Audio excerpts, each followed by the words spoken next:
Joe of the Chalet School. Chapter 11. The First Issues of the Cilician. Joe was received with enthusiasm when she appeared at school on Monday. She had been kept right away from the others until then, so that she might have a thorough rest, for she was growing very quickly well, and Dr. Eckert had said it was a good thing that the holidays were coming so soon. Not that they were long holidays. Miss Bethany had decided to break up 5 days before Christmas and start again on the 7th of January. Easter comes at the end of March, she said, so we'll have only the fortnight or so at Christmas, and then I shall give the whole of April as Easter, when the weather will be better. What about Simone and Renee and the Merciers? Asked Joey.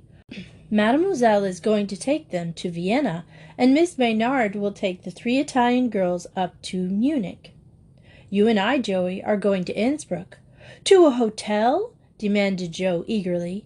Mad shook her head. Not for worlds. No, we're going to stay a week with the Minches, and the rest of the time with the Marnses. The Von Eckenus have invited Juliet to go with them, and Robin will come with us.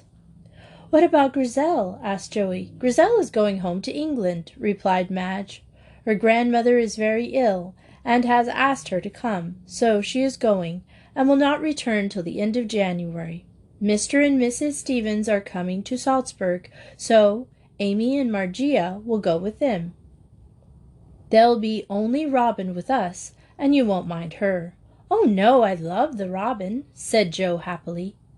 What will the Robin call you in the holidays? Asked Joey. She told me quite seriously this morning that when it wasn't school time, she would like to call me Tante Marguerite, as she hadn't any aunts, and would like one. Shall you let her? Asked Joe curiously. Yes, the poor baby hasn't any people of her own near her. If she wants to think of me as ma tante, I don't mind it in the least. It'll seem weird. It must be horrid for her. There the conversation had ceased, and today Joey was back in school once more, and was received with acclamation, which she certainly didn't deserve. But it is so delightful to have you back, my Joe, said Simone wistfully. Splendid to see you again, old thing, was Grizel's cheery greeting. We have missed you, observed Gisela.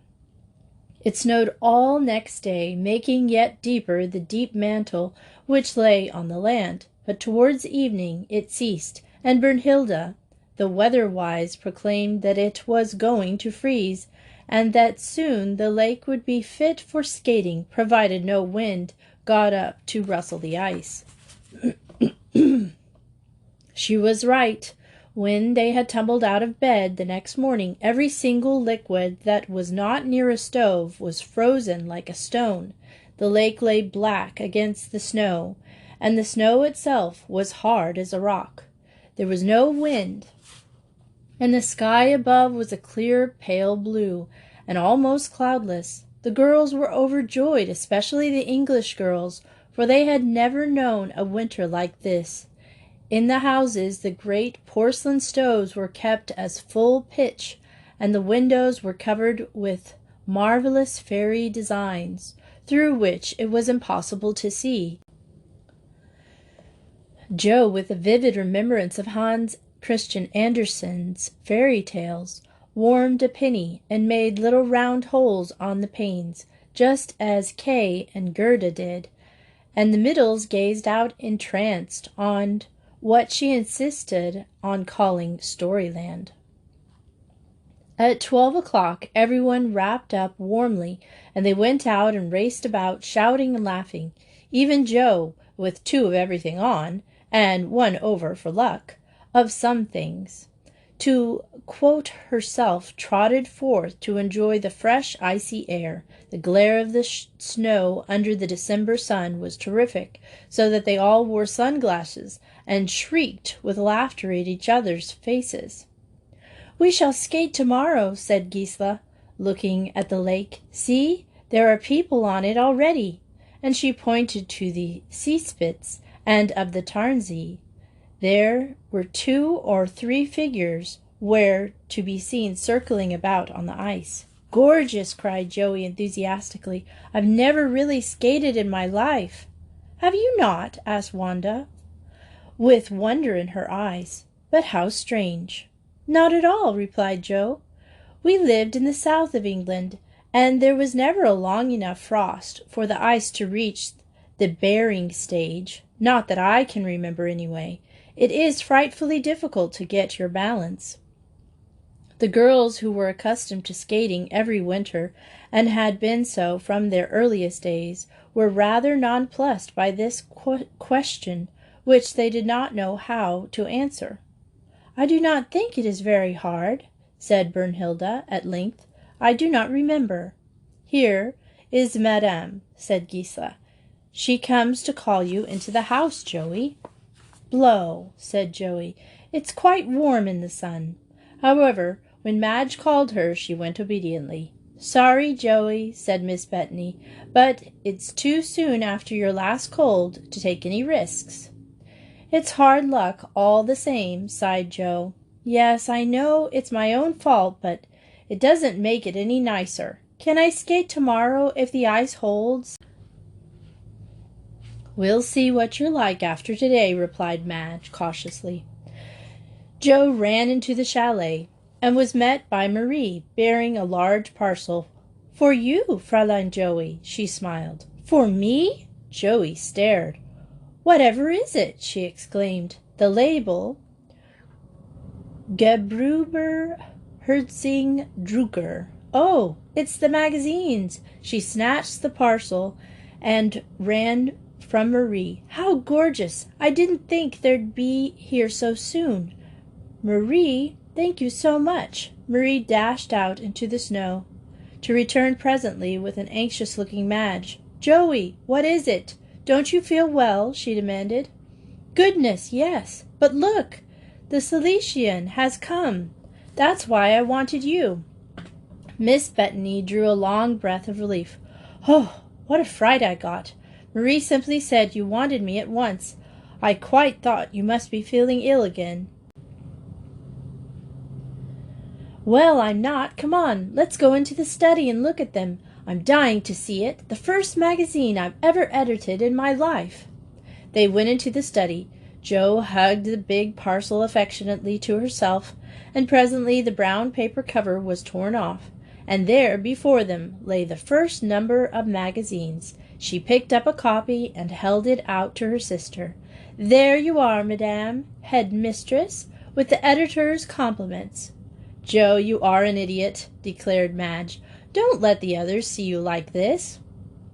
"Let's call them in to see it," suggested Jo. "The people responsible for pages, if you like. I don't want the whole school." Jo flew to the window and banged on it, till Gisela saw her frantic gestures and came to see if Madame had wanted them, or if Marie had upset the dinner all over the floor. "What is it?" she demanded. For answer, Jo held out the magazine. The head girl's eyes widened. Then she vanished, and they could hear her calling, "Brunhilde! Grisel! Bet! Come with me!" There was a wild rush as everyone surrounded her. The 2 people in the study couldn't hear what was going on, but the rapid gestures and shrill voices were sufficient signs of their excitement. It was fairly obvious that they all wanted to come, and that Gisela was having hard work to prevent them. Miss Bethany decided to take a hand herself and run and find Miss Maynard and tell her. There was a wild rush as everyone surrounded her. The 2 people in the study couldn't hear what was going on, but the rapid gestures and shrill voices were sufficient signs of their excitement. It was fairly obvious that they all wanted to come, and that Gisela was having a hard time to prevent them. Miss Bethany decided to take a hand herself. "Run and find Miss Maynard and tell her, Joey," she said. "Ask her to come to the study, and I'll fetch the others." Joey dashed off into the direction of the little music room, and the heads strolled out to the excited girls. "Madame, when may we see the magazine, please?" asked Amy Stevens. You shall all see it this afternoon, said Miss Bethany. In the meantime, I want the magazine committee to come to see it now with me in the study. Oh, and while I remember, will all please try to remember the rule about speaking English. I heard a good deal of what was not English as I came up. While the young headmistress marched into the study to find Miss Maynard already there. It looks very well, doesn't it? Said the head mathematics teacher, and she turned over a copy. I think the girls are to be congratulated. So do I, smiled Miss Bethany. Come in, as a tap sounded at the door. In response, the members of the magazine committee solemnly filed into the room and sat down at her invitation. Then Joey doled out one copy each of the Salesian magazine, and there was silence while they all looked through it. It was a very well-arranged little magazine, and for the first number, quite good. Joe's editorial, setting forth the aims and ideas of the Salesian, was well written for a girl of 13 and very original. The school notes, attended to by Gisela, were accurate, and their English would have shamed that of any English girl's efforts, and did shame Grizel's sports notes.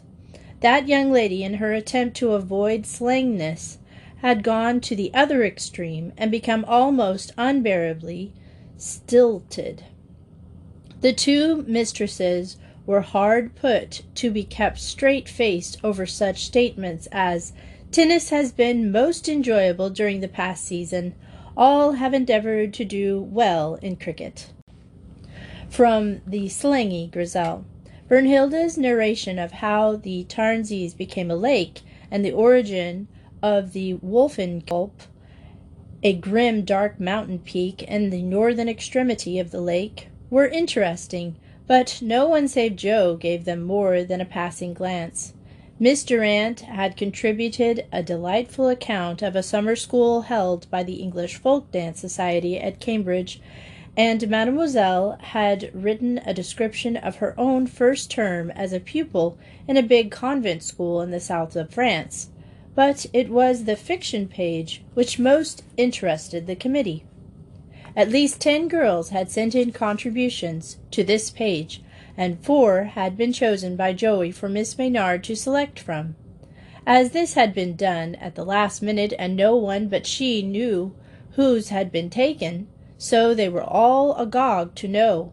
A groan of dismay went up as they discovered that the contributions had been printed unsigned, and only Joe and the author themselves could know who it was who wrote it.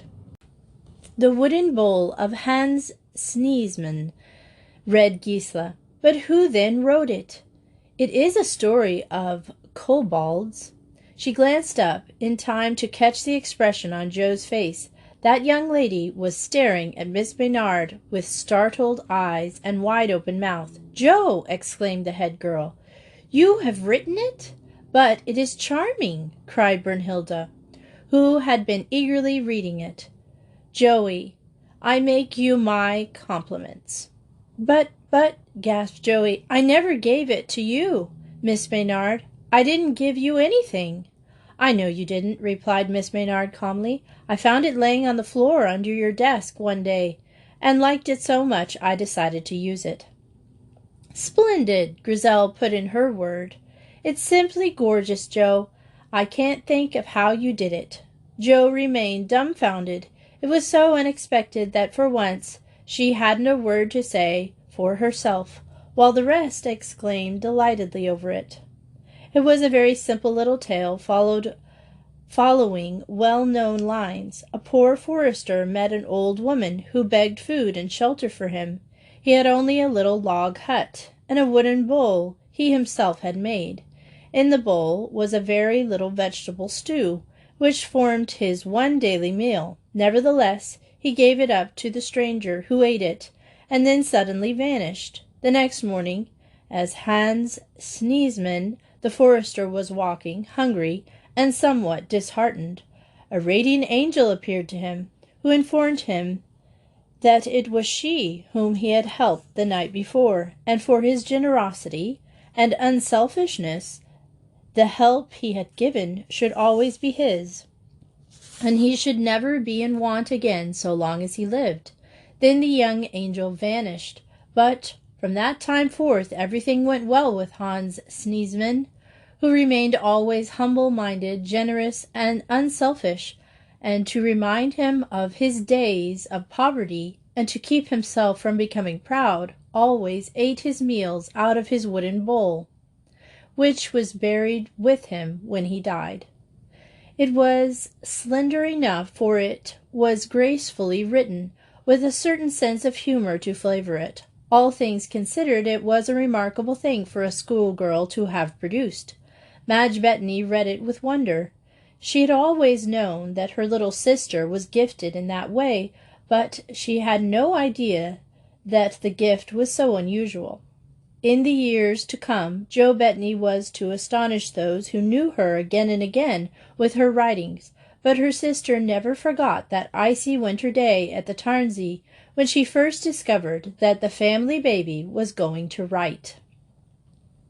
The other story, an account of the adventures of an old trunk, had been written by Bet, and was quite well done, though there was nothing to distinguish it from the similar work by most clever schoolgirl. Bet had a marvelous command over the English language, and the little tale ran easily, and was told with humor and freshness, which made it very readable. The poetry corner came next.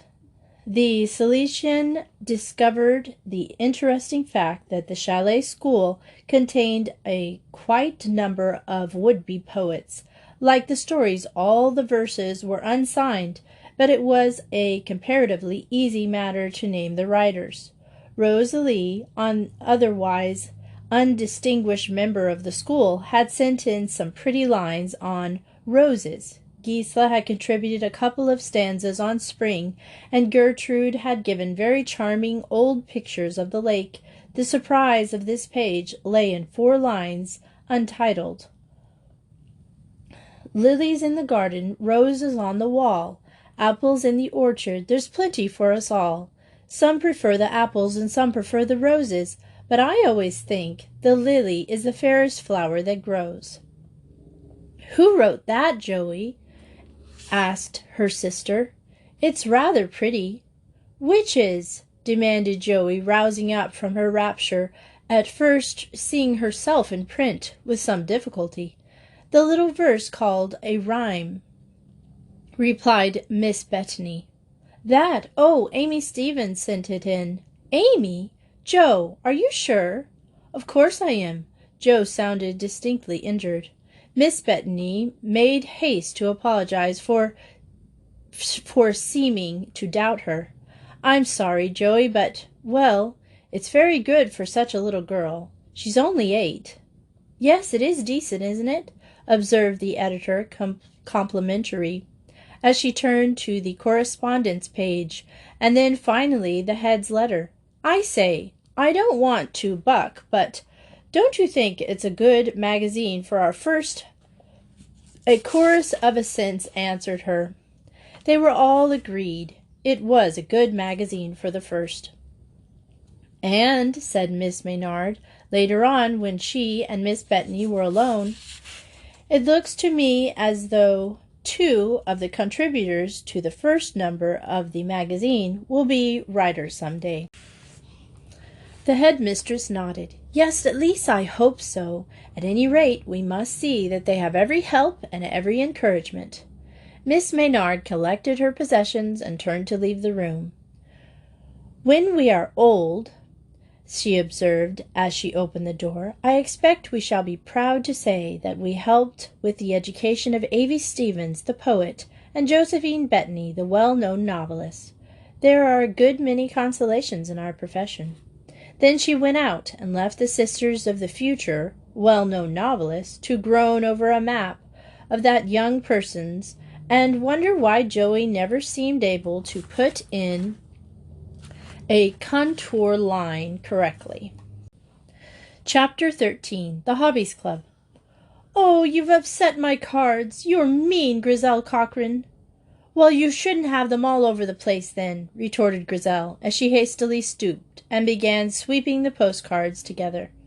She was stopped by a wild shriek from Margia. "Leave them alone! You're muddling them up! Oh, and I'd just got them all sorted out." "Well, I'm sorry," said Grizel impatiently, "but I couldn't help it." "Why don't you pick them up in their sets?" suggested Joey Bettany, looking up for a minute from her collection of crests. "It would save trouble later. I'll help, shall I?" She dropped on to all fours and began gathering up views of Italy with great goodwill, while Margia adopted her suggestion, collecting Germany, and Grizel sorted out pretty ones. It was a Saturday afternoon. All day a fierce wind had blown from the icy north, and it had been impossible for any of them to go out. In England, it is difficult to realize just how furious the great winds can be that in the winter swept across the central plains of Europe from the Arctic regions. Even in the Troll, with its mountain ranges to protect it from the worst, the gales swirled down with devastating fury, and of course, up in the mountains at the Tarnsey, 3,000 feet and more above sea level, there was no such protection. Marie, who ruled in the kitchen at the chalet, shook her head as she listened to the howling of the wind round the house and prophesied a hard winter. Even, it was possible, the wolves might come. Certainly they would appear on the plains. With the weather like this, the girls had to content themselves with indoors as best as they might. They had done country dancing in the morning under Miss Durrant's instructions, going through all they had learned, and then joyfully making the acquaintance of 2 new dances, Pop Goes the Weasel and Long Ways Dance for as many as will, and going on to If All the World Were Paper, and with its sung chorus and pretty figures in between the arms to the center, sliding, and arming. In the afternoon, Miss Bettany, with all eyes to the needs of her staff, had suggested that the girls should bring their hobbies into the big double classroom and amuse themselves quietly while the mistresses retired to their own rooms for a well-earned rest. Nearly everyone collected, in fact. There was quite a craze for it that term. Most of the younger girls went in for postcards or stamps. Jo's crests were unique, and so was her other crazes. Napoleona. To coin an expression to fit it, she begged postcards, cutting, and photographs of the famous man, also of his possessions, his bottles, and his family. Grizel collected photographs of noble sportsmen, and also owned 47 postcards of the Prince of Wales and other members of Britain's royal family. The elder girls went in for photographs, pressed leaves and flowers, and Gisela collected feathers of various kinds of birds. Pretty Bet was quite a keen geologist and was very proud of her rocks. Wanda possessed a very good collection of copies of famous pictures, and Brunhilde had a great large exercise book in which she copied all her favorite quotations and extracts, a hobby in which her younger sister Frida shared. Marie von Ecknew collected tiny models of animals, and at the present moment her corner of the huge trestle table, at which most of them were sitting, looked rather like a zoo and a farmyard combined. The robin, who adored these playthings, was curled up beside them, helping to arrange them. It was left to Simone, in many ways the most colorless and unoriginal of them all, to have the funniest collection. Her craze was for paper dolls. She had over 100 of these, some the various brought in boxes with their various garments, all ready to slip on. Others figures cut out of magazines and books and pasted on a cardboard. Many of these were celebrities, and Simone's favorite game was to pretend that one was holding a reception in which the others came. These, with Maria's animals, were decidedly the most popular of all the collections, with the juniors, who would listen for hours to Simone's plays if she would only let them. Grizel suddenly made a suggestion which thrilled them all. "I say," she remarked, "why don't we have a hobbies club?" A hobbies club? There was an instant hubbub, for everyone wanted to give her view on this magnificent idea, and nobody was at all disposed to listen to everyone else. "Oh, what a top-hole scheme!" cried Joey, her good resolution with regard to slang completely forgotten. "Grizel, but how charming!" remarked Brunhilde. "Splendid! Magnificent!" Various expressions were said, in all languages. Grizel stood trying to look modest and failing utterly. It really was a good idea, and she knew it. They made so much noise that Miss Bettany came across to them from the study to inquire what it was all about. She was almost overwhelmed by their explanations, but at length she managed to gather something of what they were saying. "Start a hobbies club?" she repeated, as she accepted a chair from Gisela. "Well, I don't know. Whose idea is it?" "Grizel's," replied Joey. "How do you propose to run it, then?" questioned Miss Bettany. "What are your aims?" Grizel looked rather floored over this, finally. I don't know," she said. Joey's black eyes flashed. "I do, though. You want us to have a jolly time together with our collections, don't you? And do proper swapping, and see who can get the best, and do shows." "Yes, and do all kinds of work, too." Grizel knew what she wanted now. "Gisela and Brunhilde are awfully keen on embroidery, and some of the others like lace making, and some of them use wood carve. I've always wanted to do leather work," she added reflectively. The head nodded. "I see. Well, it's a very good idea, and I see no reason why you should not carry it out. You may have definite meetings from 4 till 5 one afternoon in the week, and in bad weather on Saturday afternoon, if you like. I suppose that you all chose some handcraft and work during the winter months." "Oh, and have a show at the end of the next term," cried Joey eagerly. "Oh, yes, madame. We shall all like that," said Gisela enthusiastically. Miss Bettany glanced at them. There was no mistaking their feelings. One and all, they were longing to begin. "Very well," she said briskly. "You may do it. We can't do much this term, of course. Exams begin next week, and then we shall break up. But next term you shall begin in real earnest, every one of you, and I hope we shall have a good show." "But what can we do?" demanded Amy Stevenson. "You can make scrapbooks," replied Miss Bettany without an instant's hesitation. "We'll get raffia as well, and you can learn to make mats and baskets and napkin rings. Oh, there are plenty of things you can do." The juniors, who were hanging on to her every word, heaved a sigh of satisfaction, and forthwith departed to the other end of the room to discuss their views on the subject. The headmistress strolled out, and the seniors and the middles gathered together to decide what crafts they should take up. "Leather work for me," declared Grizel.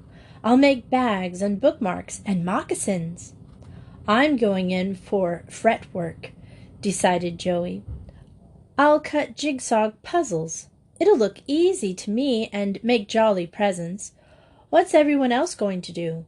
There was a variety of ideas. 2 or 3 of the elder girls meant to stick to embroidery, and Gertrude and Vanna could both make pillowcases, and had their pillows with them. Some were interested in wood carving and others in sketching. Wanda proved to be the most original here, for she decided to take up painting on china. "I wish there was something one could do with music," said Margia Stevens discontentedly. "But there isn't. I shall have to stick to knitting." "Couldn't you write a song?" suggested Joey. "Or, if you like, I've got a real musical idea for you." "Well, what is it?" Margia curiously asked. "Why," said Joey, You just collect pictures of great musicians and then stick the pictures on one page and put down all you can about the man or whoever on the other, like Beethoven, a great German composer, born in Bonn, 17, and something or other, went deaf quite young, and a list of his chief works, and where he died, and so on. Margia was gazing before her with the eyes of one who's seen a vision. Joey, what a splendiferous idea! It's simply gorgeous. You are a brain. I thought you'd like it, replied the originator of the idea, as offhandedly as she could. Oh, I do. It'll make a topping good book. Margia's voice died away as she sat visualizing her book. She would have brown pastel paper for the picture sides, and the nicest writing paper she could for the notes. Miss Bettany would get them for her the next time she was in Innsbruck, she knew. She would make holes through the sheets with a large knitting needle and tie them together with brown ribbon. They should have a cover of brown. Hi, Margia Stevens, wake up and take your coffee, said Grizel's voice to her ear at the moment that Margia came back to earth with a start to find that the coffee had been served and brought in. Grizel was standing before her and offering her a large cup of coffee, while Brunhilde was just behind with cakes, and they always had it picnic fashion on Saturdays, and no one ever interfered with them. Miss Bettany liked her girls to feel that there was at least one meal in the week which was absolutely theirs. Mademoiselle Lepatre rather distrusted the idea, but the young headmistress held to it firmly, and so far there had been nothing to prove it to be an impossible idea. The girls always behaved nicely, and the prefects kept an eye on the juniors. Naturally, everyone was full of the new club that afternoon. Gisela had some idea of combining a concert with the show at the end of the next term, and inviting parents to come. We could perform some of our new dances, she said. Our new English songs, too, added Brunhilde. I do like the last one Herr Denny taught us. It is a folk song, is it not? Rather, just as my Appalachian nursery rhymes are, replied Jo. Why not give a folk entertainment? Suggested Juliet. Vanna and Luigia and Bianca could dance the tarantella for us, and some of you trolleys could give us one of your dances, and the French girls could sing Monsieur de Crémeuse and some French songs, and the babies could do nursery rhymes of all kinds. We could all show the country dances. We seem to be literally spurting with ideas this afternoon, laughed Jo. That's a jolly one, Juliet. Hullo, Robin! What's the trouble? Robin danced forward, curls bouncing, cheeks crimson with excitement. Me, I will sing the red saffron in the Russian, she cried, and promptly lifted up the sweet baby voice in the well-known Russian folk song. They all clapped and laughed at her, at the pretty picture she made. She nodded her head at them joyously. Then suddenly the little voice quivered and broke, and she buried her face in her dumpling hands in a perfect storm of tears. "Mamma, mamma," she sobbed. They were round her in an instant, petting her and trying to soothe her, but all their efforts were in vain, and she sobbed on, nearly in tears herself, for there was something so desolate in the baby's little wail. Joey dashed out of the room and into the study, where Miss Bettany was entertaining her staff. At Joey's unceremonious entry, they all looked up amazed. "Jo!" exclaimed her sister severely. "What does this mean?" "I'm sorry," gasped Joey incoherently. "It's Robin crying. She was singing a red scavenger, or something like that, and then she wanted her mamma. Do come." Miss Bettany was on her feet in a moment and across the passage to where the poor mite was still sobbing out her pathetic little appeal. "Mamma, mamma!" Tender arms around her At once, soft dark curls, so like the lost mother's, were against her cheek, and Miss Bethany bore her off to cuddle her in a more quiet place, while the girls finished their coffee rather more soberly. "She's so happy all the time," said Gisela, "that one forgets how short a time it's been since she lost her mother." "I suppose she used to sing the song to her," said Juliet. "Poor baby." Presently they turned back to the subject of the Hobbies Club again, and when a cheered up and once more placid Robin joined them later on, they were very busy discussing hobbies and collections, and no more was said that night about the concert.